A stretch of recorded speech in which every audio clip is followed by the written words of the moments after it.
realmente algo que para alguien que se ha dedicado más de 40 años a Kafka era tocar el cielo con las manos, que me tocaba hablar sobre la recepción de Kafka en Argentina, en Berlín, y los otros dos que formaban el hilo de esta conversación, en homenaje a uno de ellos, era Klaus Wagenbach, y Klaus Wagenbach ha sido el primer biógrafo que salió por el mundo a buscar datos e información sobre Kafka, buscando archivos que estaban perdidos y archivos fotográficos también. Y el otro era Hans-Gerd Koch, que es en este momento el editor de todas las cartas, la edición crítica de todas las cartas que existen al momento. Justamente, como yo no soy una persona de hacer autobombo, esas fotos estaban prácticamente olvidadas y dije, bueno, ya está, ya me jubilé, ahora las puedo mostrar porque realmente creo que pocos son los que han tenido la oportunidad de estar sentados con los capos de Kafka en un tete-a-tete que están conversando sobre Kafka con ellos. Fue una experiencia fabulosa. Y como soy cholula, que lo voy a poner en el álbum de la cátedra porque realmente es algo muy importante. Sobre todo que ellos mismos, que han estudiado, se han dedicado toda su vida a Kafka, estaban muy interesados en saber por qué Kafka tenía tanta lectura en el ámbito cultural argentino. Y no solo lectura, sino reproducción en cuanto a que hay desde los artistas que ilustran las portadas como artistas gráficos, y también algo muy importante que es algo que en este momento la recepción de Kafka interesa mucho, y es la presencia de la novela gráfica con temas kafkianos, como que es el boom, porque eso implica que hay nuevos lectores jóvenes que se acercan a Kafka de otra manera. Y ya sabemos que todo lo que es novela gráfica en la Argentina siempre ha tenido un papel pionero, así que les interesaba mucho eso. Y el dato de color, ellos como buenos alemanes eran muy futboleros, y en un momento yo había llevado la tablet y les dije, ¿quieren saber hasta dónde llega la fama de Kafka? Era 2015, Argentina acababa de perder el Mundial contra Alemania, y les mostré la foto de Di María y Kafka, que apareció como un meme. Apareció como meme. Que apareció como meme, pero en ese momento todavía no estaban ni los memes. Y está Di María y Kafka contrapuestos como muy parecidos. Eso les pareció fascinante. Era como ya... Lo importante de todo esto es que Kafka es en la Argentina una presencia muy importante desde todo punto de vista en el ámbito cultural, y es raro que alguien no haya leído nada de Kafka, ¿sí? Eso es lo más importante. Ya sea en el colegio, ya sea en temprana edad, circunstancialmente es raro que nadie sepa quién es Kafka. En fin, esa es la historia. Pero el asunto es que hoy les quiero plantear, un poco para ser abogado del diablo, la pregunta de quién es Kafka. Más que nada, lo que me interesa, porque yo toda mi vida me he dedicado a la historia de la recepción, es plantear cuál es la imagen que tenemos de Kafka y la que domina durante tantos años y que de alguna manera nos condiciona para interpretarlo. Y vamos a empezar con lo más clásico, que es la foto, que se utiliza para presentar cualquier cosa de Kafka en libros, portadas, biografías, cualquier referencia, esa es la foto que se empieza a trabajar. Incluso la expresión del rostro en las reproducciones gráficas, cuando han hecho retratos de Kafka en Carbonilla, siempre está la referencia a esa foto. ¿Qué pasa? Esa foto es una foto de pasaporte que Kafka se hizo cuando se fue a vivir a Berlín. Esa foto faltaba 6 meses para morirse. Y había perdido 20 kilos de peso, ya estaba muy enfermo. Y si hay algo en su rostro, es primero que lo vemos totalmente delgado y una expresión de agotamiento, cansancio. Claro, estaba con una tuberculosis galopante, sobre todo que le había atacado la laringe, había perdido muchísimo peso y era muy delgado, y esa foto fue la foto de Kafka, pero de alguna manera, ¿para qué nos servía? Para decir, vieron que es un tipo triste, atormentado, que apenas sonríe porque está abrumado por la existencia. O sea, todo servía para que esa foto fuera la foto de Kafka. Entonces, lo más importante, porque estamos en 2024, es que veamos cuál es la línea a 100 años de su muerte para representar a Kafka. Este es el actor, Joel Kaufman, el suizo, que acaba del cual se acaba de presentar, es una biopic que se ha hecho para un canal oficial de televisión, ARD, y esta presentación es la presentación de la miniserie, que se inauguró o se empezó a visitar en la biblioteca de esa línea, de ese programa de televisión, donde lo más importante de todo es que se ha hecho esta miniserie sobre la base del biógrafo más importante que existe en la actualidad y que está vivo todavía, que es este señor que se llama Rainer Stach. Rainer Stach estuvo trabajando entre 20 y 28 años escribiendo la biografía de Kafka, que en alemán salió en 3 tomos y lamentablemente en castellano está en 2 tomos. Digo lamentablemente porque es una edición de acantilado y los 2 tomos de Rainer Stach salen 120.000, 140.000 pesos, pero se consigue en PDF. Nada más que son 2.300 páginas. O sea, que es toda una historia. Pero bueno, ¿qué hizo este hombre? Este hombre siguió la línea de trabajo de Klaus Wagenbach y simplemente estuvo 20 años leyendo cuánto manuscrito, carta, correspondencia, buscando material, entrevistando a las personas que todavía estaban vivos. Peregrinaron por el mundo buscando material nuevo que todavía no se conocía.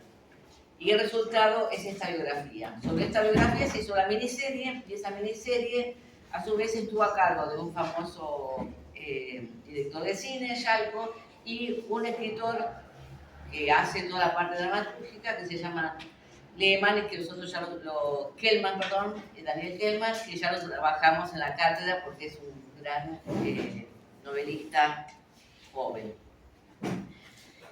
Y fíjense que si ustedes quieren pensar cuál es la propuesta de esta biopic que está en este momento pasando en la televisión alemana, ¿qué les parece cuál es la función de esa imagen que es la portada de la miniserie? ¿Qué es lo que tiene de quizás provocador? Se le imprime una sonrisa como de payaso. Muy bien. ¿Y eso cuál es la intención de la imagen? Darle el sentido contrario a lo que habitualmente se le Exactamente. otorga Kafka de esto triste. Es una forma de alguna manera de proponer una visión diferente. Lo más importante de todo esto es que detrás de esa imagen y detrás de esta miniserie está este señor Rainer Stach, que consigue una línea de trabajo que no es nueva, porque no es que diga cosas nuevas, sino que lo que encontró es pruebas para demostrar que lo que se dice en esta línea de trabajo, que es entenderlo a Kafka directamente, sin intermediarios, sin dejarse llevar por interpretaciones previas, es realmente cierto. Kafka era una persona alegre y que se reía mucho. Hay episodios donde él en un acto público se tienta tanto que le van a dar un premio y tiene que salir del escenario porque le agarra un ataque de risa y no puede recibir el premio por el ataque de risa que se tiene que ir. Hay un montón de elementos. Esta obra que se llama Este es Kafka, 99 hallazgos, la escribió Rainer Stach después de hacer 3 tomos de la vida de Kafka con curiosidades, ¿no? Que de alguna manera son así como curiosidades de las cuales vamos a hablar algunas, donde tratamos de desarmar esa imagen oscura y apesadumbrada de Kafka, y volvemos a tener la imagen de un ser vivo. Pero como todo ser vivo, alguna vez fue niño. Entonces, mi propuesta es que miremos las fotos que tenemos de archivo y saquemos cuenta de cómo era el niño Kafka cuando todavía ni siquiera nadie sabía que iba a ser escritor, ¿no? Bien, en esta foto que ven, un niño normal, incluso algo muy interesante de pelo claro, ¿sí? Que la imagen siempre está consagrada como de pelo muy oscuro. Y un detalle que es muy curioso, que lo cuenta Rainer Stack, si ustedes le preguntan qué color de ojos tenía Kafka, ¿qué dicen? Así ciegamente, ¿cómo se lo imaginan por todo lo que han visto? No, no eran negros, eran grises. Grises muy cambiantes.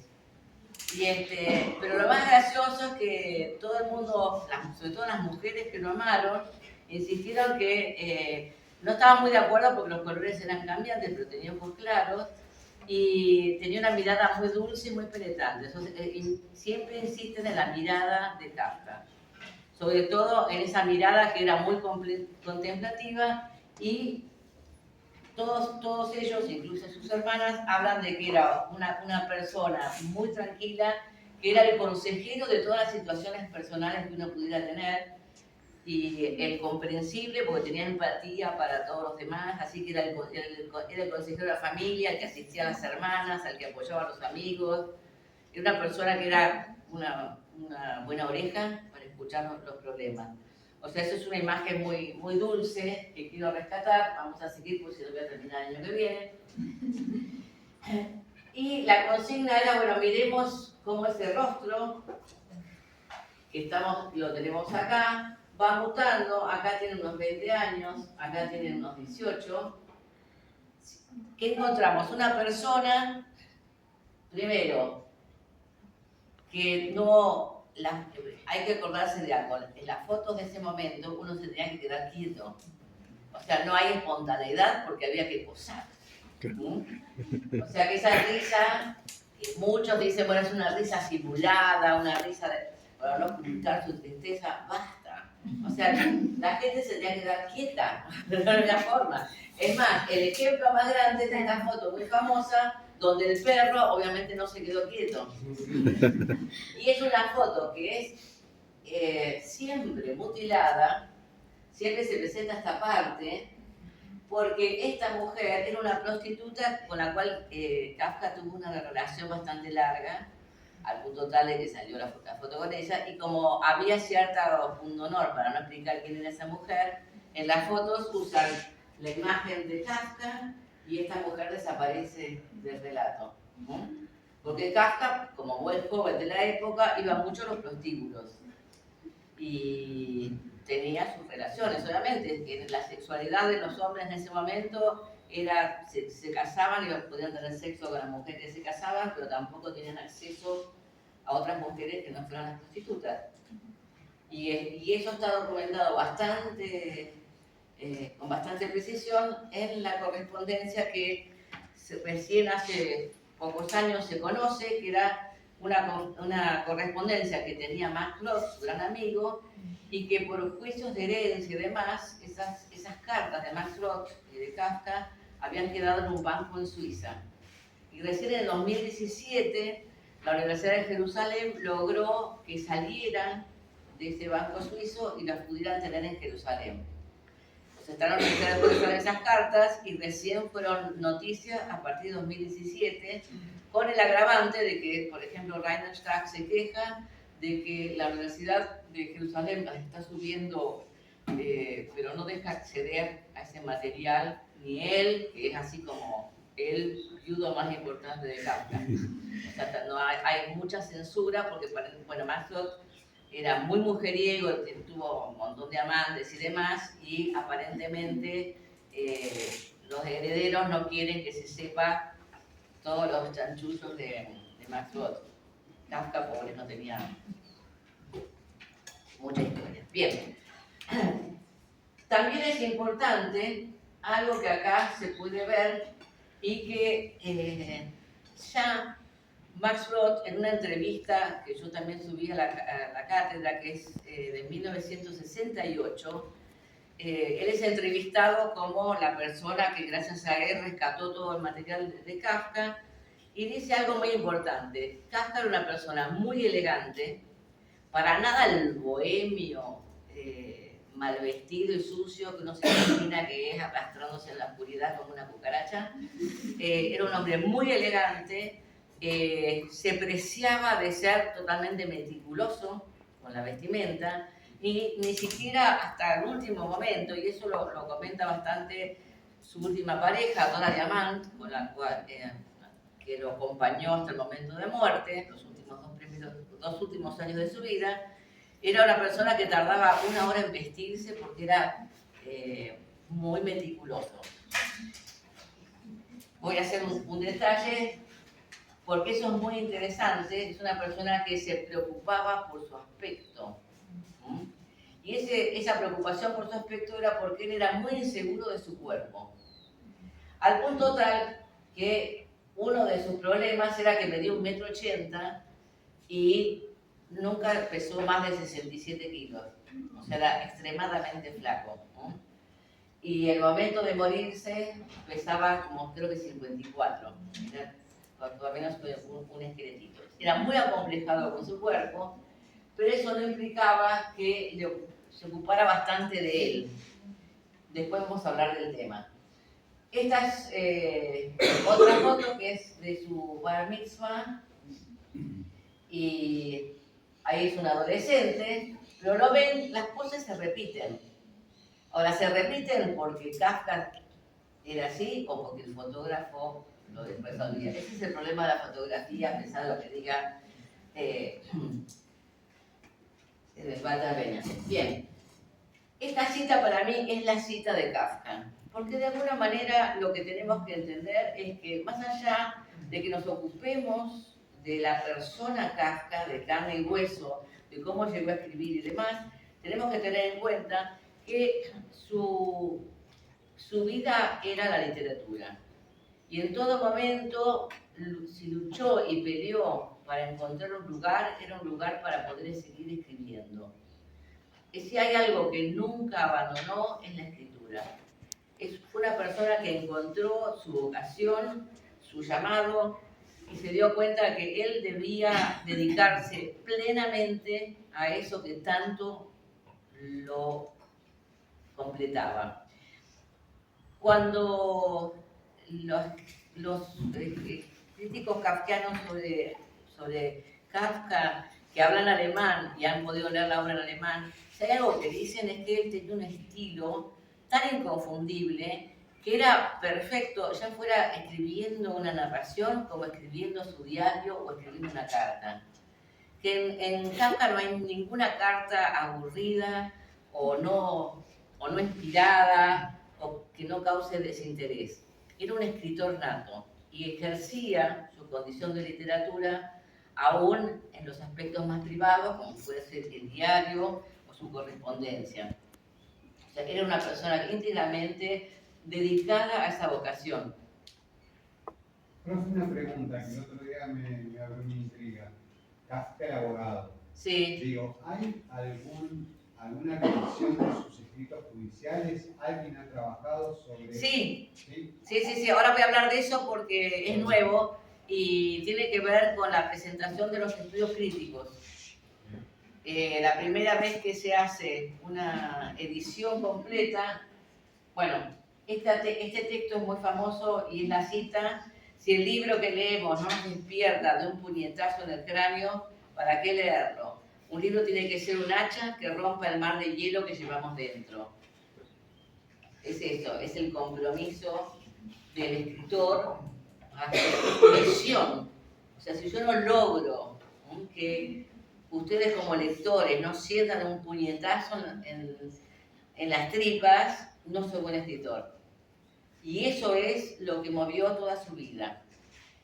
Pero justamente, y a propósito de esto, lo que tenemos que pensar es que en el caso Kafka tenemos un gran problema. El problema es que él, como escritor, apenas publicó. Y lo poco que publicó es realmente un volumen de este tamaño de sus obras publicadas. Mientras que en este momento la edición crítica van por 30 tomos. Así que imagínense lo que es un tomito pequeño contra una publicación de 30 tomos que obviamente no puede comprar nadie, solamente la biblioteca, porque es carísima. Pero bueno, hoy estoy muy argentina, me estoy quejando de los precios de acá mercado, de que nunca voy a tener la edición crítica de Kafka, pero bueno, sépanlo como queja. Bien.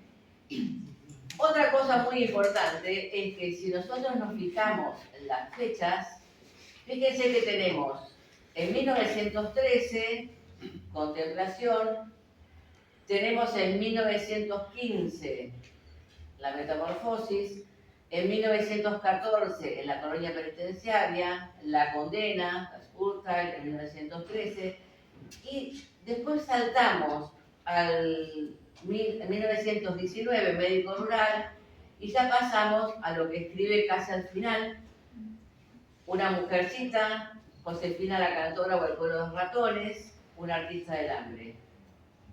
Se acabó.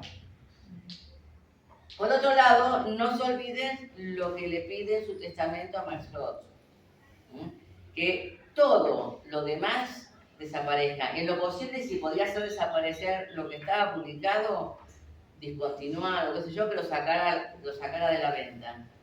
O sea, estaba resignándose a esto. Piensen en las obras que póstumamente se publicaron y las fechas de cuándo son publicadas. Que son las que nos preocupan, en realidad, porque estamos hablando de sus proyectos de narrativa. Tenemos América, que la comenzó en 1912 y recién se publicó en el 27 con el título El desaparecido. En realidad América se lo puso Marcel y El desaparecido era la idea que él tenía de escribir una novela de alguien que migra a Estados Unidos. El proceso, de nuevo, fíjense las fechas, 1913-1914, y que se conoce recién en el 25. Y de nuevo, El castillo, que fue escrita en el 22, ya estamos cerca de su muerte. Bueno, están todas inconclusas, ya lo saben. La construcción de la muralla china, escrita en el 17, y La carta al padre, 1919, que después vamos a ver que se reedita como Carta a los padres, pero muy tardíamente. De manera tal que nosotros tenemos que pensar que el periodo de creación más importante, si sacamos cuenta, ahora voy a seguir con más cosas, es 1913, 1914, 1915, hay un parate y después en un momento sigue escribiendo. ¿Qué hizo el entretanto? Hay algo que la gente siempre se olvida. ¿Qué comenzó en 1914? La guerra. La Primera Guerra Mundial. Y termina en 1918. En este interín, Kafka tuvo algo muy importante y es lo siguiente. Él, por tener muy poco peso, no es incorporado al ejército, que de alguna manera hubiera sido la salvación para él, salir de la familia, bla, bla, bla. Pero él ya era abogado y era funcionario en esta empresa de seguros. Y como se fueron, la mayoría de sus pares estaban en el frente, él se tuvo que hacer cargo prácticamente de todo el trabajo de los que se habían ido al frente. Entonces le pasó que durante la guerra, con todos los inconvenientes que había, falta de carbón, falta de alimentos, tuvo que hacer el trabajo de 4 personas. Incluso se dice que trabajaba hasta los domingos para poder cubrir todo eso. Al mismo tiempo, él como era una empresa de seguros, tuvo que recibir a todos los soldados que venían del frente y atender a sus casos. Los soldados que eran por lesiones, mutilaciones, heridos de guerra, y todas las que fueron víctimas de la Primera Guerra Mundial, que pertenecían como trabajadores a empresas cuyos aseguradora era esta aseguradora italiana, él las atendió. Y se supone que de alguno de los soldados él se contagió la tuberculosis, porque la primera manifestación la tuvo en 1917 y nadie de la familia tuvo tuberculosis. Así que se calcula que él se ha contagiado de las cantidades de soldados que habían quedado heridos, volvían mal alimentados, enfermos, a reclamar seguros o algún tipo de prebenda, y que él mismo cuenta que se amontonaban esperándolo en las escaleras. Él tenía que ir sorteando los soldados que estaban esperando para que los atendiera. Entonces estaba tapado de trabajo y a su vez el fin de la guerra implica también que la población en cuanto a inmunidades estaba por mala alimentación, falta de calefacción, estaba muy debilitada, entonces ese tipo de enfermedades se contagia aún más. Al mismo tiempo, un año después, cuando él ya empieza a estar mejor de su tuberculosis, en el 18 empieza la gripe española, que fue la pandemia que tuvieron en Europa, y que en realidad era gripe española, pero había surgido en Estados Unidos. Y aparentemente ese contagio de gripe española lo hace recaer a él aún mucho más, y es donde realmente su tuberculosis, que ya estaba casi recesiva, se activa de una manera irremediable. Bien, entonces, si vemos esto, vamos a fijarnos que hay existe este volumen que es de aforismos, visiones y sueños, título que le pone Brod, que lo escribe en 1917. Estos aforismos son muy importantes porque en general han sido totalmente desatendidos, pero coincide con que él deja de narrar. Cuando se encuentra tuberculoso, decide dejar de escribir obras narrativas y ponerse a reflexionar sobre la narración. Y estas ideas, estos aforismos, visiones y sueños son tarjetitas que él se fue escribiendo. Esas tarjetitas las fue guardando Max Brod, pero no publicó todas. Y recién ahora se tienen los aforismos completos, porque esos estaban también guardados en el Banco Suiza hasta el 2017. Es de loco todo, pero bueno, es muy loco la historia de la contando más cosas raras. Después, como él vivía viajando y vivía trasladándose, había tomado la costumbre de escribir en cuadernos. Octavo quiere decir que es la mitad de A4. O sea, imagínense que un cuaderno es esto. ¿Por qué usaba esto? Porque estaba en el bolsillo de su tapado, de su abrigo. Y además, que eso es algo que han hecho con genialidad, que son los que han hecho el estudio crítico de la obra, él, según a dónde iba, usaba un lápiz diferente. Entonces, lo que se puede ver es que lo que escribe con lápiz es porque está de viaje, si no usa tinta.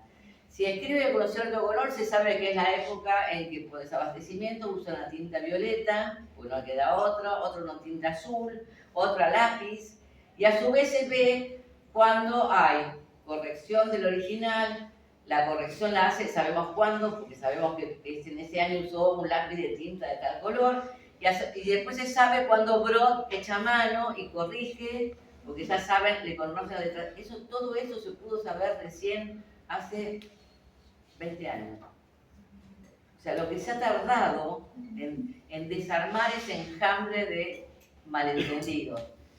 Bien, y acá, fíjense que tengo carta al padre, y acá dice 1952. Esta carta al padre ha sido excesivamente utilizada, yo la voy a utilizar por supuesto, para hablar de lo conflictivo que es su vida, su relación con el padre. Pero de 1952 a la actualidad se sabe que esa carta al padre, primero, nunca la mandó, o sea, nunca la envió, y era a los padres. No a él, sino al padre y a la madre. Y además, esa carta la escribe en 1919 porque estaba muy enojado con su padre por una relación amorosa que había desperdiciado o la había, después de haber roto con Felice Bauer, de 5 años de noviazgo, él empieza una relación con otra muchacha y el padre lo ridiculiza y él es abogado. O sea, si un abogado quiere argumentar y lastimar, puede. O sea, nunca se olviden que Kafka, además de haber sido escritor, era un excelente abogado, respetado como funcionario, con tanta mala suerte que iba a ser premiado por los servicios que había realizado durante la guerra para la empresa el Instituto de Seguros, y 3 meses después de la Segunda Guerra Mundial desaparece el Imperio Austrohúngaro. Así que la condecoración que iba a recibir quedó en la nada. Pero no solamente quedó en la nada la condecoración, quedó en la nada su identidad. Ya no era habitante del Imperio Austrohúngaro, sino de la República Checa, con los siguientes inconvenientes de los cuales vamos a hablar, sobre todo los nacionalismos y el antisemitismo de la República Checa. Otro problema que hay es que tenemos las cartas a Felice Bauer, que es su gran, con la que casi se casa.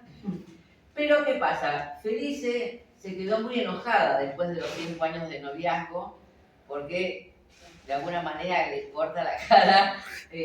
Kafka interrumpe el noviazgo. Felice se casa con otro alemán y migran a Estados Unidos. Y Reinerstadt va a visitar a los descendientes de Felice Bauer. Y ellos tienen más material. Pero les juraron a la madre y a la abuela de Felice que nunca lo iban a publicar. Entonces hay un montón de cosas de Felice Bauer que los deudos de ellos que viven en Estados Unidos dijeron, no es para nadie, porque la voluntad es que no se sepa.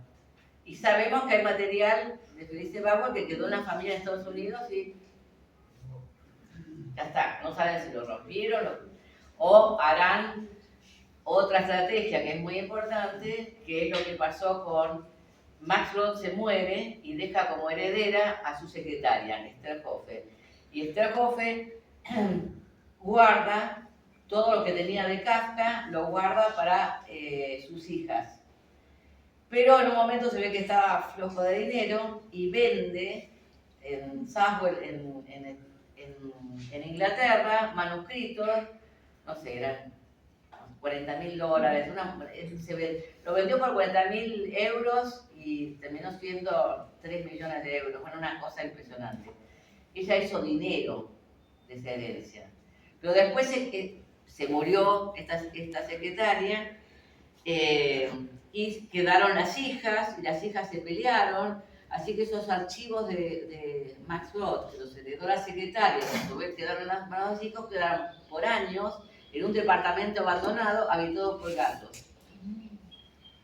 Fue loco, pero bueno, ese es el chiste. Bien, y esto también es muy importante porque las cartas a otra de la familia recién se rompieron gracias a Wallenbach en 1974. Piensen todo el tiempo que ha pasado. Pero aparte de eso, en este material, ¿por qué se tardó tanto tiempo? Porque recién en la década del 60, Klaus Wagenbach se iba a República Checa a buscar testigos, gente que lo conociera. Hizo una tarea de detectivesca increíble, porque siempre estaba la sospecha de que iban a encontrar más material de Kafka de lo que pensaban. Y sobre todo gente que todavía estuviera viva y lo haya conocido. Así es como entrevistaron a compañeros de colegio, compañeros de trabajo. Fue una tarea de ir a buscar algo muy difícil de encontrar. ¿Por qué? Porque la República Checa, como país satélite de la Unión Soviética, había prohibido la lectura y la difusión de Kafka. Es más, en el 80 yo tuve una becaria, Norma Díaz, que estuvo en Viena trabajando sobre Kafka, y en el 80 pidió permiso a la República Checa para ir a ver la tumba de Kafka en el cementerio judío de Praga, y le prohibieron la entrada, no le permitieron. O sea, no tenía permiso ni de entrar a Praga, ni mucho menos visitar, porque ese cementerio estaba clausurado. O sea, si Praga en este momento saca algo de dinero de Kafka, realmente no se lo merece, porque le dieron la espalda a Kafka, a todos los descendientes, y trataron de ocultar su presencia. Y es así que en el 74 ya Wagenbach publica material que encontró. Y hay otro elemento también importante, y es que la única sobreviviente de la familia Kafka es Marianne, y Marianne emigró con su marido, que ustedes la conocen quizás, que es George Steiner, o George Steiner, este crítico literario, ¿se acuerdan? Bueno, este George Steiner estaba casado con una sobrina de Kafka, Marianne. Y Marianne vivió en Inglaterra, y Marianne también tenía material guardado. Entonces, ¿qué pasó? Era la lucha entre Brod en Jerusalén, que tenía manuscritos, los descendientes de Dora de Man, la última mujer, que decían tener material, más Marianne, que manejaba lo que tenía desde Inglaterra. Por eso los manuscritos están en Jerusalén, están en Oxford y están en el archivo Marbach en Alemania. Hay 3 lugares donde hay manuscritos de Kafka. Y hay todavía una esperanza más, y es encontrar en los archivos de la Gestapo un material que le capturaron a Dora Diamant durante la Guerra Mundial, y que saben que la Gestapo cada vez que incautaba material lo guardaban, que la Gestapo guardó todo lo que capturaban. Todo eso son como 6 kilómetros de archivos que están en una galpón judicial en el centro de Alemania, y que sospechan que el día que procesen esos 6 kilómetros, imagínense que es una montaña de archivos, ¿no?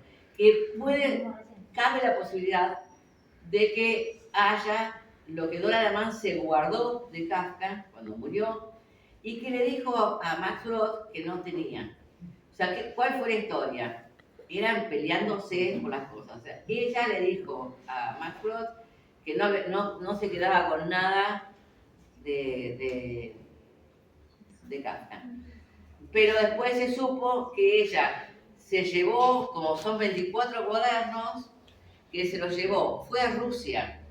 En Rusia los rescató, tuvo que abandonar Rusia, volvió a Alemania. En Alemania la Gestapo se llevó eso y se quedó callada porque ella no podía decir que tenía lo que a Max Brod le había dicho que no tenía. Entonces eso se supo, después de la guerra se supo que la Gestapo aparentemente se lo llevó. Y que si están esos archivos, pero todavía, 2024, todavía no se encontraron. Es la posibilidad.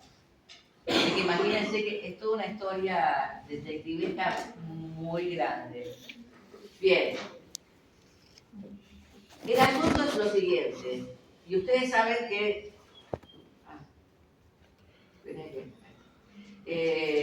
los que hemos hecho teoría literaria sabemos que cómo hacemos para darnos cuenta o distinguir cuál es la obra literaria y cuál es la obra privada. Ese es el gran problema de Kafka.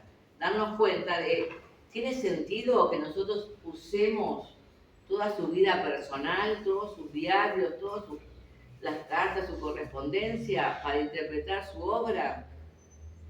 Si llegamos a decir, bueno, es autobiográfico, bueno, podría ser, ¿no? El problema es que sabemos que no es autobiográfico. Entonces, hay 2 cosas que hay que pensarlas con cierta seriedad. ¿Qué derecho tenemos a usar su vida privada para entender su obra? Y, por otro lado, si vamos a hacer eso, tenemos que fijarnos las fechas. Lo mismo que con los archivos fotográficos.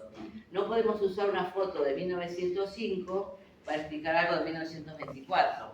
No podemos usar una carta primera para entender el final de su vida. Nosotros tampoco como individuos vamos madurando. O sea, hay que tener criterio al buscar con qué material me voy a apoyar para interpretar su obra. Pero hay algo más serio todavía. Esto se me está... Debo tener poca pila.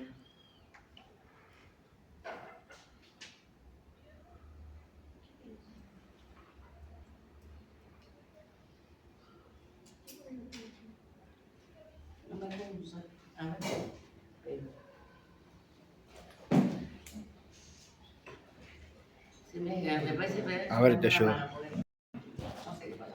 Bueno, ve que acá puse lo que falta.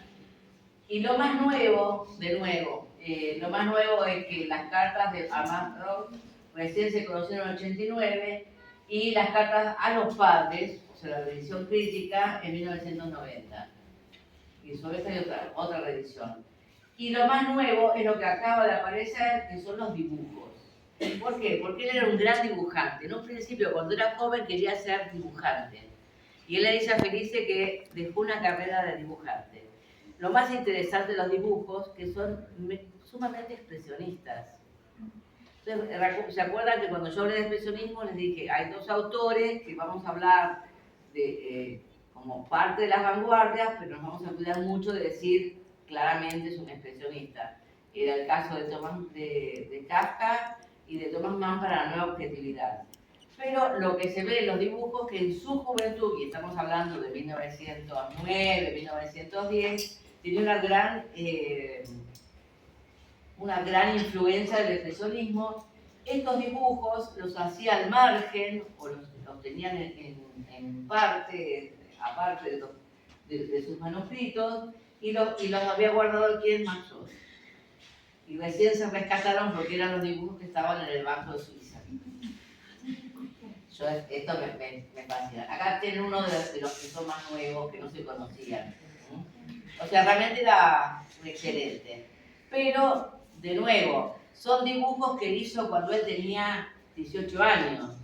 Y lo están usando para reflejar obras de él cuando tenía 40. O sea que, no sé, ojo con engancharse con los dibujos. Son muy buenos, son muy lindos, pero son de dos momentos de su vida totalmente diferentes. Y acá venimos con el gran problema de Kafka, la incapacidad de entender dos cosas. Primero, lo que se llama la constelación familiar, que es el gran tema para entender la metamorfosis. Usamos la carta al padre, contamos lo mal que se llevaba con el padre, etc. Pero hay hechos que tenemos que comprender. Primero, ubicarnos en la época, es principio de siglo, y normalmente el hombre que no se casaba, como la mujer que no se casaba, seguía viviendo con los padres. O sea, era un destino o un mandato familiar que no era demasiado complicado para entender. Solamente el que daba un portazo y se iba de la casa de los padres era porque realmente había un conflicto serio. Bien, eso por un lado. Esa constelación familiar a su vez es muy importante porque Kafka es hijo primero y antes que nacieran sus hermanas, que eran 3, nacieron 2 hijos varones que lo seguían a él. O sea, el matrimonio nace Franz Kafka, después nacen 2 varones más, esos 2 varones se mueren de niños y después nacen las hermanas. O sea que hay una diferencia de edad muy grande con las hermanas, pero también hay un hueco, que son los 2 hermanos varones que murieron con él, que murieron de niños entre ellos y las hermanas. Eso hace que para una familia sea muy traumático que el único hijo varón que sobrevivió fuera Franz Kafka, y después todas mujeres. Para esa época era una desgracia, tantas mujeres y tan pocos varones, así que imagínense que él, por un lado, tenía que representar ante los padres la presencia masculina como primer hijo. ¿Que iba a hacer? Iba a heredar el negocio familiar y tenía que seguir las lineamientos de sus padres. Estamos en una actividad que no se puede interrumpir. Bueno, gracias. Bueno, esto es algo muy importante porque si nosotros seguimos la presencia de los padres, cómo estuvieron presentes los padres para la vida de Franz Kafka, los recontra ayudaron. Le pagaron todos los sanatorios caros. Ahora vamos a ver, cuando él no tenía todavía recursos, le pagaron sanatorios carísimos. O sea, lo cubrieron y lo alentaron cuando en un momento decide, es la guerra, y los maridos de sus hermanas han ido al frente. Entonces, ¿qué pasa? Sus hermanas con hijos pequeños, al quedarse solas en sus casas, se van a mudar a la casa paterna. O sea que encima Frank, que tenía una habitación chiquitita, Primera Guerra Mundial, van todas las hermanas con sus respectivos hijos a vivir con los padres, que era un desastre. Entonces el padre, junto con la hermana Otla, paga el alquiler de la famosa casa que ahora es Museo Kafka, que es la casa de la calle de los alquimistas, en Praga, para que él pueda ir a escribir a la noche. Y en realidad también Kafka le sirve de excusa porque Otla, al ser checa pero judía, tenía relación con un checo católico, una relación medio adúltera porque el hombre era casado. Entonces Kafka usa la casa de los alquimistas de noche y Otla se encuentra con ese amor prohibido durante el día. Pero en realidad el que pone la plata es el padre, Hermann Kafka, para que su hijo pueda trabajar en paz, pues se da cuenta que está en medio de un jardín de infantes con todos los problemas de silencio y demás. Bueno, fíjense que hasta ese detalle, y hay detalles muy interesantes, y es que él permanentemente, cuando está en Berlín y necesita alimentos por hiperinflación, son los padres que desde Praga le mandan permanentemente encomiendas con alimentos, porque en Berlín, por la hiperinflación y la posguerra, no hay alimentos, no hay carbón, no hay dinero.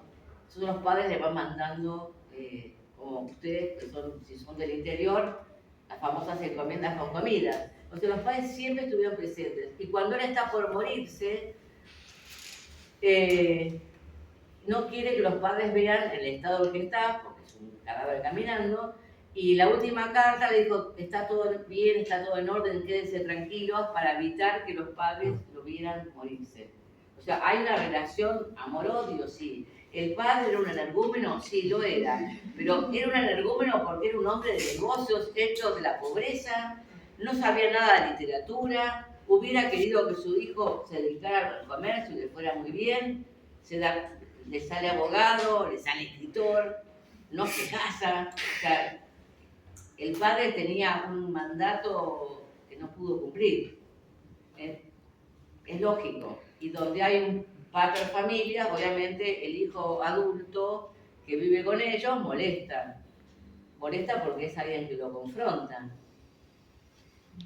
Pero eran las leyes del juego. O sea, tampoco hay que pensar que era un drama estar con ellos. De hecho, él termina yéndose a vivir lejos solamente cuando la conoce a Dora de Mant y ya está enfermo y está jubilado, no tiene obligación de estar en Praga y empieza a vivir lejos de sus padres, sin perder contacto con ellos. O sea que la constelación familiar sí se llevaba con el padre, pero ¿quién que de adulto vive con los padres se lleva bien? Nadie. Es lógico. Aparte, justamente, un hombre de negocios que está orgulloso de que ha hecho de la nada, de la pobreza, un gran negocio con mucho dinero, muy bien pasar. Ellos vivían muy bien, que aparte era corpulento, comía carne, le sale un hijo flacucho, literato, vegetariano. Bueno, de eso vamos a hablar después porque hay mucho para decir.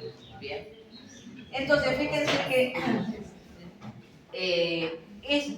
todas las veces que él cuenta sus traumas de niño, hay una escena famosa que es cuando la carta al padre, que dice, bueno, íbamos a nadar y yo me sentí un flacuchín al lado de una persona grande, qué sé yo. Esa imagen, sí, puede ser traumática. De hecho, Kafka era un excelente nadador. Era un excelente nadador, un excelente remero, o sea, remaba muy bien. Una persona que pudo remar y nadar cuando estaba con muy poca capacidad de respiración por la tuberculosis, que mantuvo una salud a fuerza de dietas y demás, pero que sí era delgado, pero no era débil. Y aparte una persona de un carácter muy, muy templado, él trabajó muchísimo. Y a pesar de trabajar un montón, tenía la disciplina de desaparecer 4 horas a la noche a seguir escribiendo. O sea, no era un débil y sabía muy bien lo que estaba haciendo. Si se agotó y se le bajaron las defensas y se enfermó, bueno, parte del destino, pero no era una persona que estuviera deprimida en un rincón sin hacer nada, era súper activo, un montón de inquietudes. Bueno, entonces, si hacemos el cuadro general, claro, tenemos la metamorfosis, tenemos la carta del padre, sus dibujitos, el problema con la correspondencia de Felice, que está me caso, no me caso, pero sí, pero no, qué sé yo, bueno.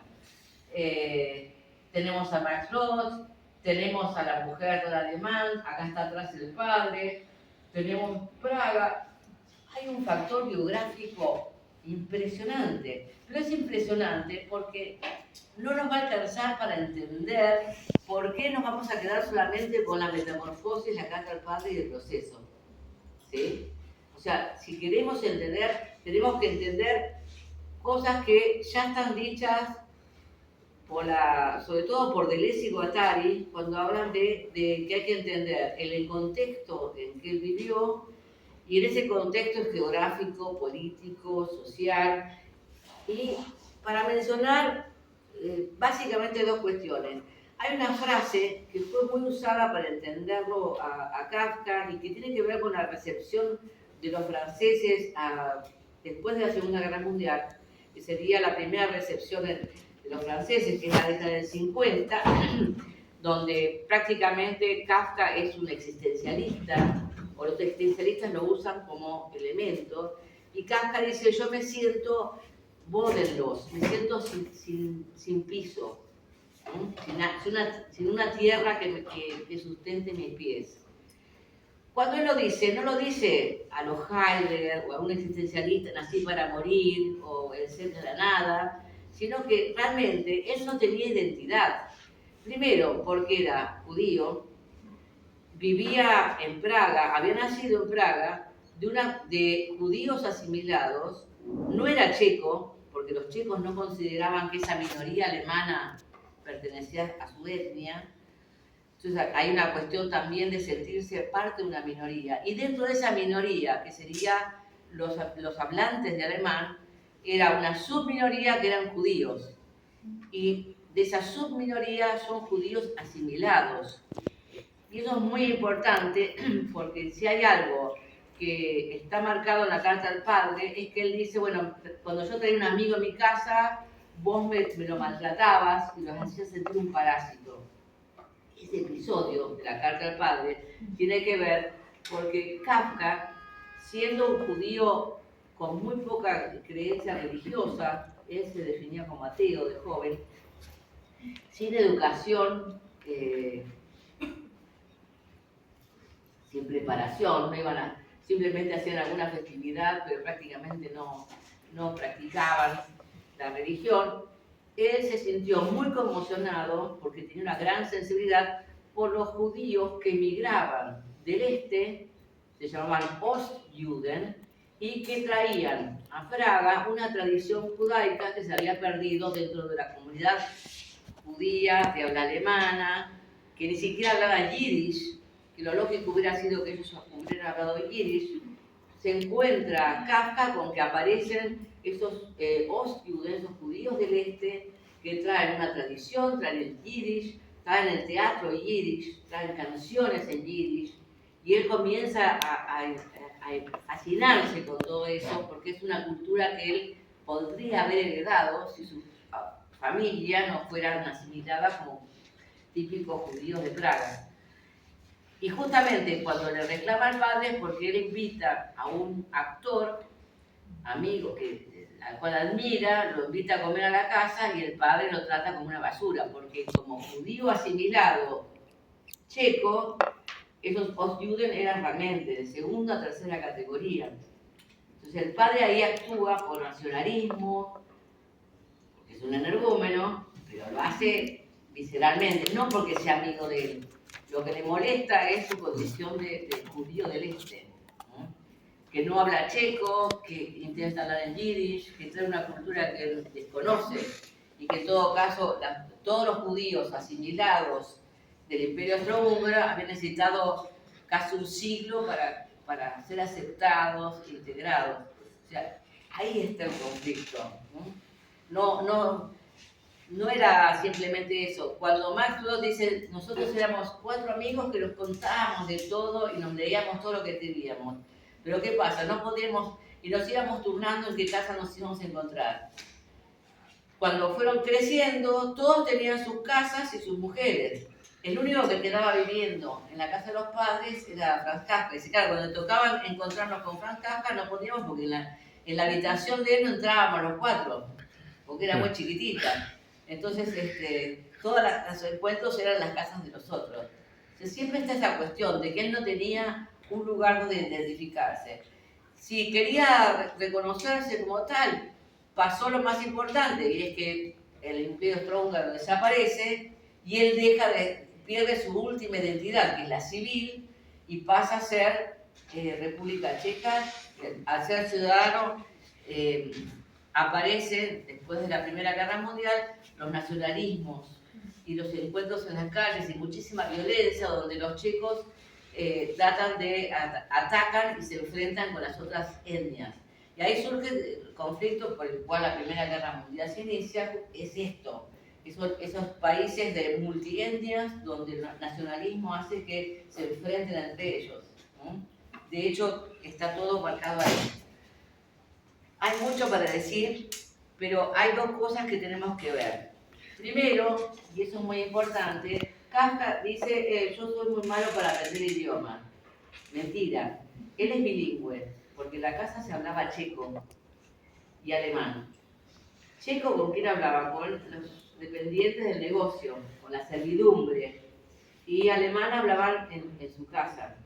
¿No? Yiddish no, Yiddish lo aprende después. Lo mismo que aprende hebreo de grande, junto con su hermana Orla. Porque naturalmente, por ser un judío con visión, uno de sus sueños era viajar a Palestina y radicarse en Palestina. Ninguno de la familia Kafka lo logró. Bien, el otro elemento de esta cuestión de que es una minoría germanoparlante, judía, es que él en su secundaria aprendió inglés, aprendió francés, aprendió latín, aprendió griego. O sea, el famoso encerramiento lingüístico nunca existió, ¿no? No es que el alemán sea una lengua adquirida como segunda lengua, es su lengua materna, y él, cuando le toca su primera traducción, que la hace Milena Jesenska, su gran amor, que la hace al checo, él dice, yo no me animo a traducirme al checo porque no manejo el checo tan bien como lo podés manejar vos. O sea, no es que no pudiera, no supiera checo, no se animaba a traspasar, cosa que es muy atendible porque tenemos en la actualidad un montón de escritores justamente con ese problema de que no se animan a traducirse. El caso de Laura Alcoba, por ejemplo. Laura Alcoba escribe en francés, pero ella no se traduce a sí misma al español. Bien, yo creo que ya hablamos bastante de los padres. La madre, una santa, el problema que era muy sumisa. Y después de hablar todo esto, fíjense, cito a Tuntum, esta cita, la idea que subyacía a mis 2 proyectos matrimoniales era perfectamente legítima, fundar una familia, emanciparme, una idea con la que estás muy de acuerdo, alude al padre. Si bien luego a la hora de ponerla en práctica ocurre como en ese juego infantil, que uno sujeta la mano del otro y la mantiene apretado mientras grita, venga, venga, vete, ¿por qué no te vas?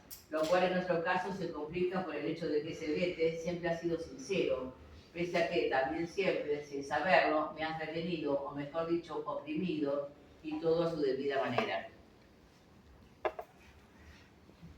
Claro, así solo es un reclamo. El problema es la edad que tenía Kafka, porque esto es un reclamo muy adolescente.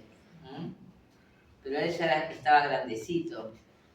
Y es que creo que hay que ver la edad que tiene, por un lado, los argumentos que son muy de adolescentes, y tenemos la sensación de que es alguien que no maduró lo suficiente como para, después de los 30 años, hacer un planteo sobre los padres.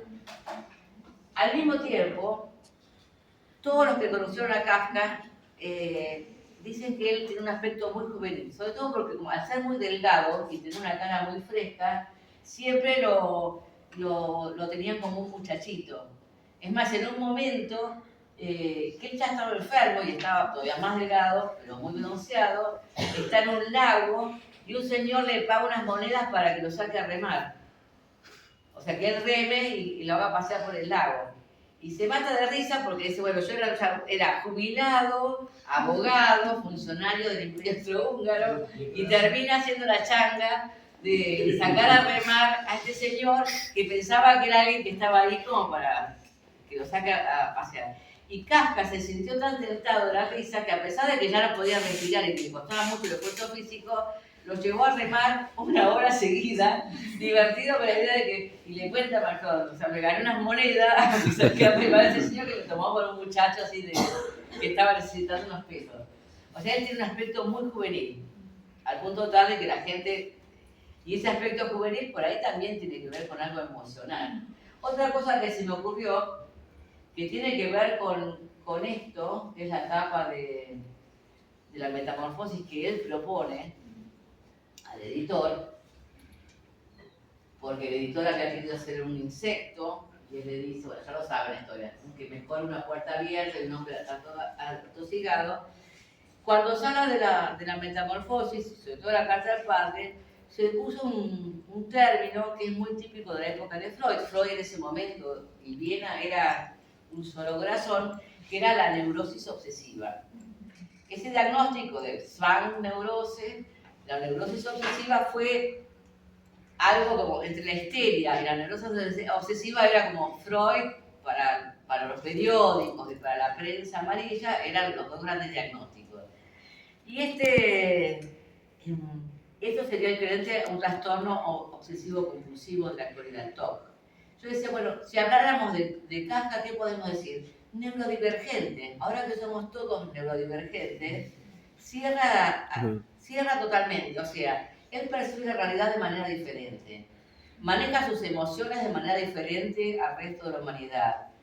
Sin embargo, es empático. Brod dice, cuando era una persona muy sociable cuando había poca gente. Ahora, si había mucha gente, ya estaba abrumado. Le molestaban los ruidos. O sea, hay un montón de cosas. Tenía la costumbre de masticar 40 veces cada bocado. Por eso el padre dice que se tiene que tapar con un periódico porque no puede ver masticar. Encima, verdurita y nueces, que era lo que comía, mientras que el padre se preciaba de comer carne todos los días, tenía que masticar, se lavaba las manos permanentemente. Tiene un montón de tocs y cosas extrañas, pero bueno. No vamos a hacer el diagnóstico en ese sentido, pero ahora que está de moda ser neurodivergente, o todos caemos en el mismo lado, dije, bueno, si tuviéramos que hablar, tenemos que decir que era una persona que tiene una capacidad de ver la realidad de manera totalmente diferente.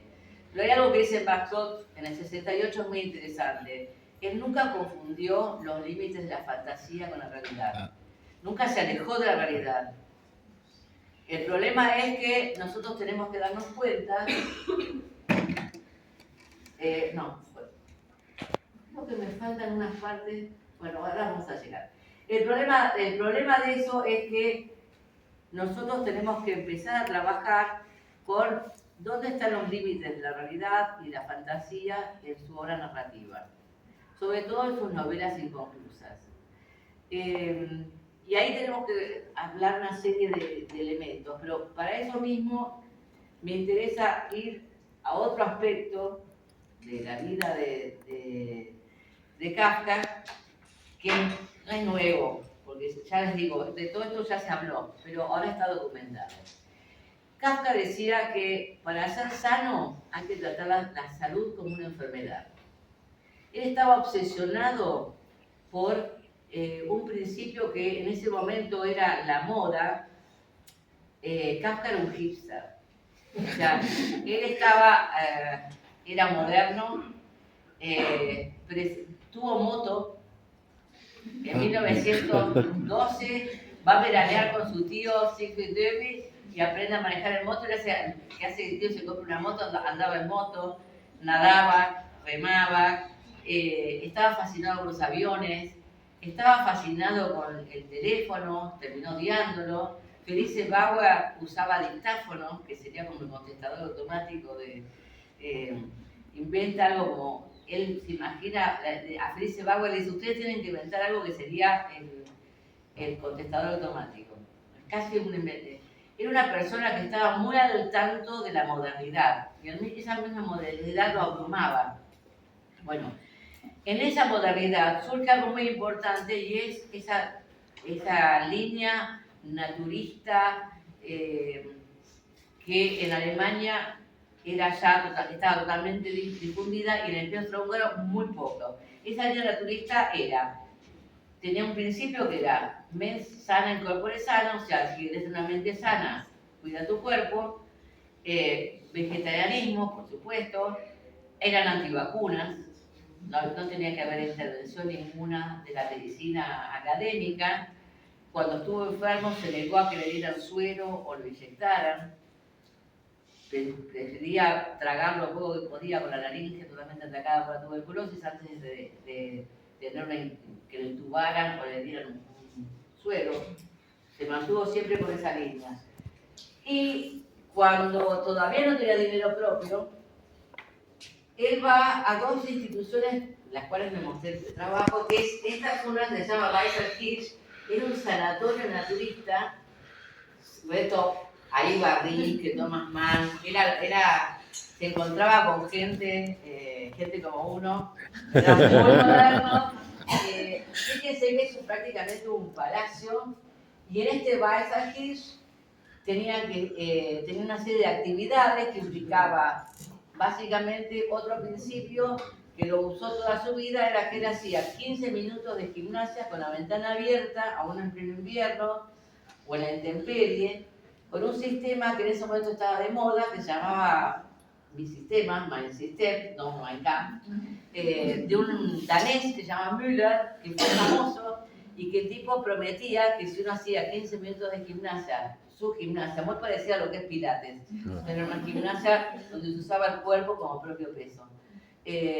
Iba a tener el cuerpo de él, que hacía todo tipo de deporte, que estaba súper musculado, y este señor Müller aparecía en presentaciones públicas, su libro era un bestseller, en pantalón de baño, haciendo todos los ejercicios así, está la foto, esto lo cuenta Randstad, obviamente.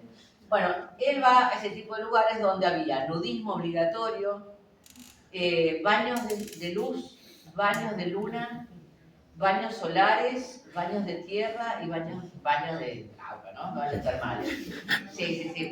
Y tenía que salir desnudo a las noches de luna llena a caminar por el bosque para juntar energía. Era el turismo total. Por eso digo que era un hipster absoluto. Baños de sol. Él tomaba tanto sol que el padre le reprocha que parece un campesino. Porque él estaba... Claro, la gente de sociedad tenía que estar blanca. El campesino es el que está bronceado. Y este se pasaba 8 horas al sol y el padre le dice que parece un pavo, que parece un campesino, que si no da vergüenza tener ese color. Vivía al sol, porque estaba convencido de que como naturismo eran las 4 fuerzas que lo iban a nutrir. Más allá de que aprendió a cultivar su propia verdura y por eso con su hermana trabajan en una huerta. Lo más interesante es que esos lugares eran muy austeros en cuanto a la alimentación, pero fíjense que son salones lujosísimos. Bueno, eso se lo pagaban los padres. Y el otro lugar, que es más sacado, es un lugar que se llama Jungborn, que es también uno de esos lugares de sanatorios naturistas, super top, pues digo que era muy hipster, inventados por un italiano de Arosa. En esos lugares, si bien la instalación era gigantesca, fíjense que es una instalación en la montaña arriba en los Harz, acá eran habitaciones, comedores, solarios, bla, pero la propuesta era vivir a la noche en estas casas que se llaman Lufthütten, que es como unos lugares que eran los solarios para los enfermos de vías respiratorias y que casi no tenían calefacción, era como vivir en intemperie. Y ahí podían estar a la noche recluidos las horas que iban a dormir y el resto del día tenían que estar desnudos en actividades de granja, masajes, baños de tierra, baños termales, ejercicios físicos. Yo les puse en la carta de Facebook un videíto chiquito de este lugar, Jungborn, donde aparecen una serie de hombres desnudos haciendo ejercicios en el césped, se ven los baños de tierra y demás. Es muy gracioso. Igual, eso es porque eso tiene más de 100 años de filmación. Y estamos prácticamente de vuelta a toda esa línea. Bueno, acá ven cómo estaban, esto es en Italia, esto es una losa, cómo están tomando sol. Tenían obligación de estar X cantidad de horas al sol, más las actividades a la intemperie. Y lo más gracioso de todo, él tenía tan poco problema con ser judío que le cuenta a Max Brod cuando está al tercer día que está acá en Jungborn, que están todos desnudos, él la vergüenza porque estaba muy acomplejado con su cuerpo, tarda 2 o 3 días en desnudarse. Al tercer día que se desnuda y se anima a integrarse con todas más desnudo, se da cuenta que es el único judío, que hasta ahora nunca los había mirado, y ahí se da cuenta que es el único comentario que hace acerca de su judaísmo, que es el único circuncidado. Fíjense qué problema tenía con su condición de judío, cero, si no hubiera hecho alguna referencia. Bien, yo no sé cuánto estoy hablando, me da sensación un montón. Bueno, entonces, ¿con qué nos quedamos? Si hay algo que los biógrafos, y yo lo sigo insistiendo, y es lo más interesante, es que tenemos que pensar que si hay algo para entender de Kafka es el modo el proceso de creación. Primeramente, Kafka no escribía con programando lo que iba a escribir. Él tiraba un argumento y en el caso, por ejemplo, del proceso, que es clásico, tiene una frase del comienzo y tiene el final. Y después se pasa la vida tratando de armar fragmentos para completar entre el proceso y el final. Y no hay un plan de trabajo, sino que tiene que ver con unidades de trabajo. Por eso es fragmentarismo. O sea, por un lado, él tiene jornadas de escritura, que son las 4 o 3 horas a la noche que tiene para escribir, o en sus viajes, el tiempo que tiene para llenar sus cuadernos. No tiene otro tiempo y no tiene la organización de Thomas Mann, que se sentaba todas las mañanas 4 horas en su escritorio y no tenía que conectar, que hacer escribía. Es otra manera de escribir. Esa otra manera de escribir tiene que ver también con la vanguardia que representa. Que ya saben que es una vanguardia que quiere improvisar acerca de ciertos formatos y que a su vez tiene una gran devoción por el fragmentarismo, por el esquema. Entonces, si vamos a hablar de estructuras narrativas, lo que sí se parece de forma recurrente es que hay 3 tipos de estructuras. La estructura del sueño, que tiene más que ver con los primeros relatos que tiene, sobre todo de contemplaciones, el uso de la leyenda como ante la ley, o la parábola, donde él está usando un sistema que tiene algo que ver, y perdonen, con la filosofía oriental. Él estaba muy fascinado con la filosofía oriental, sobre todo con la idea de poder concentrar un pensamiento en una frase mínima, en un haiku, una cosa así. Él estaba muy influido por eso, así que estos 3 elementos son importantes. Y hay estructuras que se repiten, por lo cual yo siempre que propongo de analizar en Kafka es encontrar el esqueleto de esas narraciones y ver qué elementos son recurrentes. La interpretación, tenemos todo el derecho de encontrarnos nosotros por nuestra cuenta. No necesitamos que nadie nos diga si era religioso, si el poder superior, la burocracia representa a Dios. Eso es posterior. Tenemos que detenernos en estos elementos. Por ejemplo, la composición en círculo, esa permanente búsqueda de cierta circularidad, que nosotros diríamos es como el día de la marmota. En muchas situaciones hay la sensación de que yo vuelvo a hacer el mismo periplo y se repite indefinidamente. El carácter fragmentario, que es parte de la vanguardia, yo le digo, era un hombre moderno y se dio cuenta que si quiero hablar del hombre moderno tengo que usar estos elementos. Porque soy un hombre moderno tratando de entender esa modernidad o rescatarme de esa modernidad. Después, cómo conforman los espacios y cómo aparecen figuras. Siempre aparecen figuras de a dos, de a tres, aparecen figuras testigos. O sea, hay una serie de elementos que nos pueden encontrar, nos pueden ayudar a entenderlos. Bueno, hay elementos para ver en el castillo, que es muy importante porque el castillo tiene que ver con la época que va a Zügau con su hermana Otla, y también está enfermo. Entonces hay muchas cosas donde este agrimensor de alguna manera podrían ser un reflejo de lo que él está viviendo.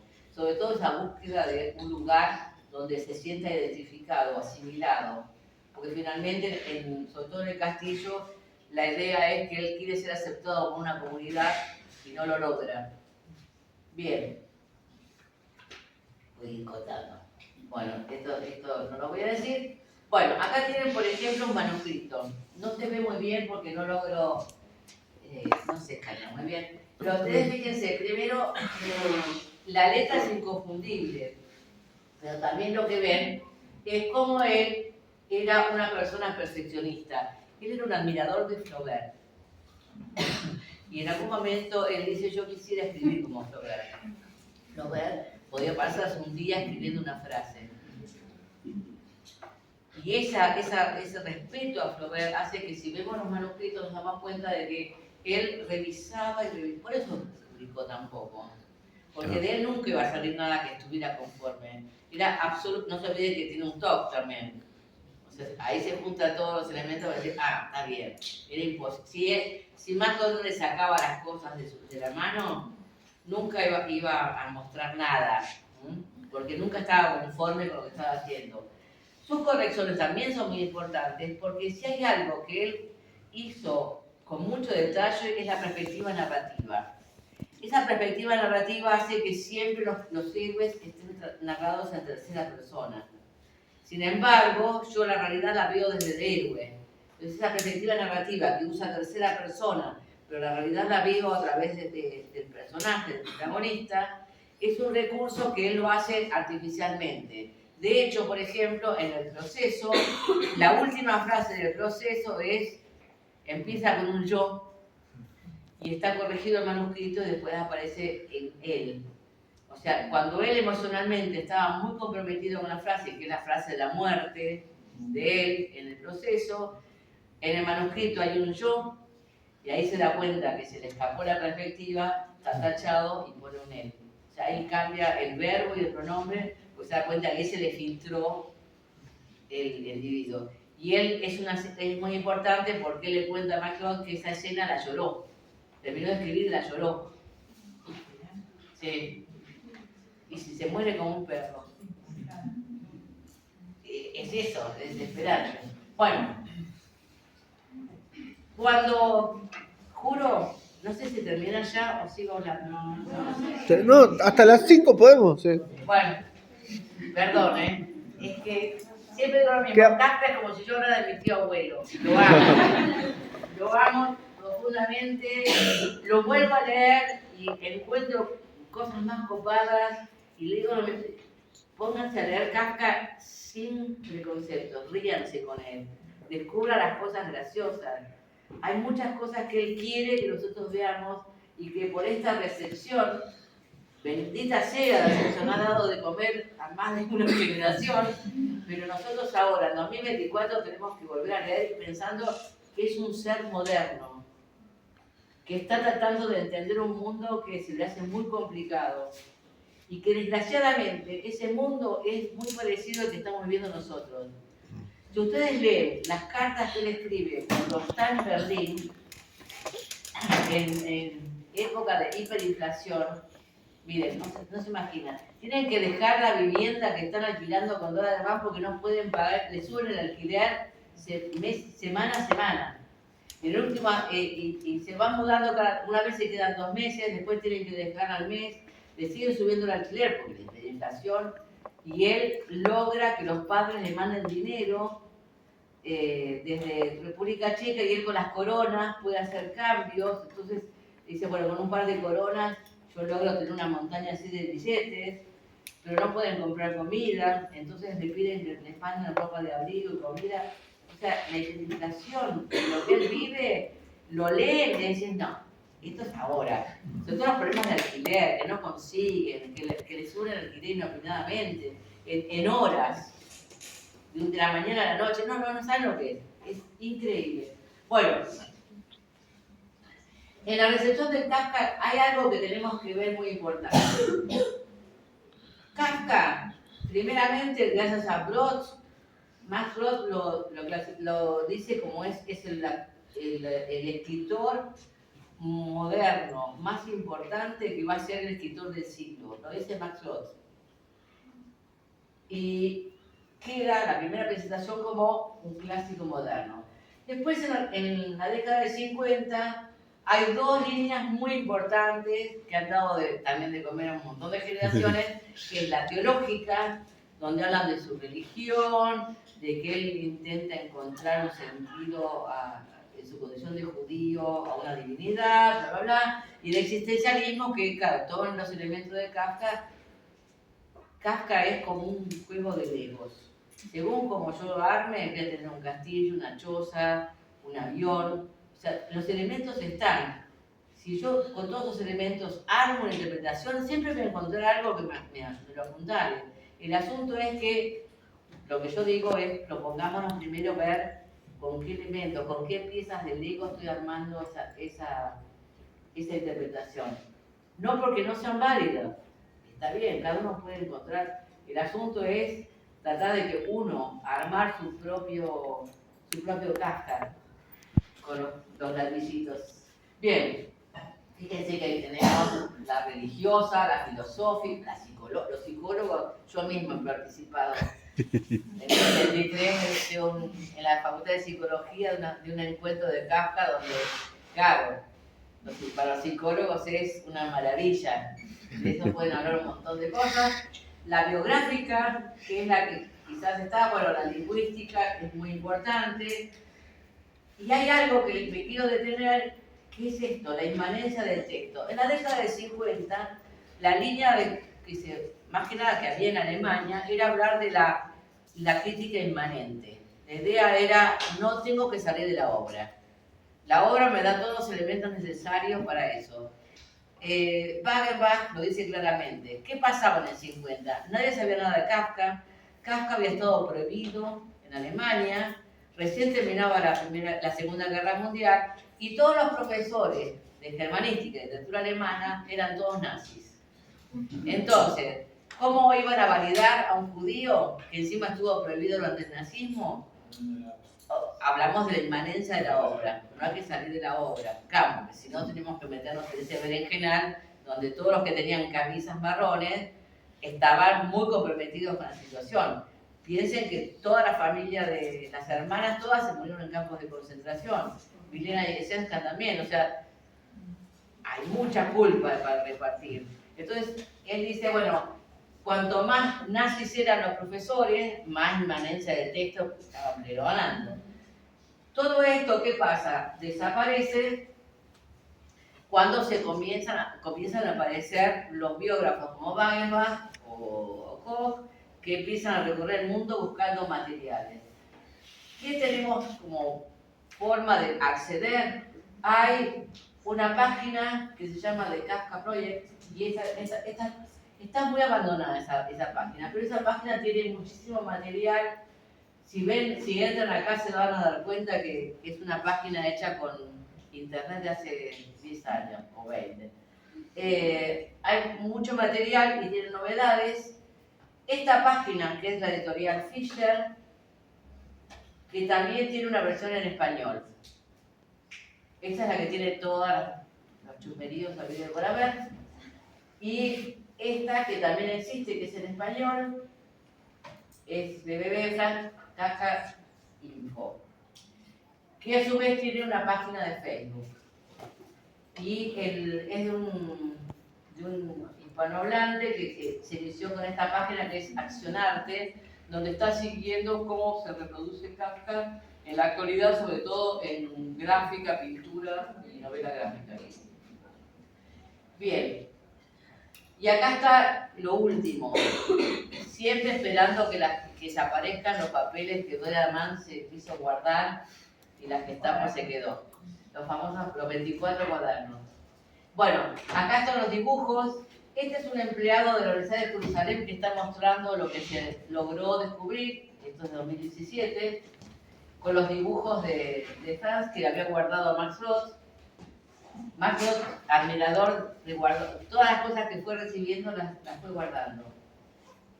Y acá está el señor responsable de todo esto, que es Rainer Stach. Estos son los volúmenes que es incomprables. Ya les digo, en PDF se pueden conseguir, que es de Rainer Stach. Estos 3 tomos le llevó 24 años escribirlo. No, es escucharlo, es un placer escuchar al señor Rainer Stach. Y esta es la portada de la miniserie que, como no sé cambiar el VPN de mi televisor, todavía no puedo ver porque no me deja ver y está en alemán, o sea, tampoco es subtitulado. Pero vi los trailers y es espectacular. Esta miniserie de biopic que han hecho de Kafka sobre los temas de el señor Stach. Bueno, esto fue una cabalgata.